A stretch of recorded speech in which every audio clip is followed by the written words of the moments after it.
आपल्या जमिनीला शेणखताचा कायम जर वापर केला तर त्याचे रिझल्ट काय असतात हे तुम्हाला थोडक्यात मला दाखवायचं आहे।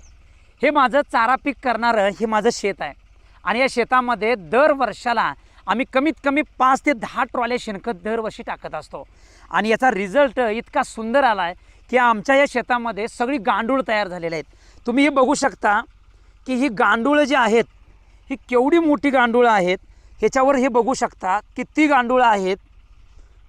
आणि अशाच पद्धतीचं तुम्ही जर ही पिकं घ्यायची असतील तर असं शेणखत टाकून जर या शेतीचा सेंद्रिय कर्ब जर वाढवला तर निश्चितपणाने या ठिकाणी उत्पादन वाढतं। आज आमच्या शेतामध्ये मेगास्वीटचं 30 टनाच्या वर 40 टनाच्या आसपास उत्पादन मिळतं। हत्ती गवताचं सुद्धा 40-50 टन मिळतं। हे कशामुळे शक्य झालं? जनावराच्या शेणखत टाकण्यामुळे शक्य झालं।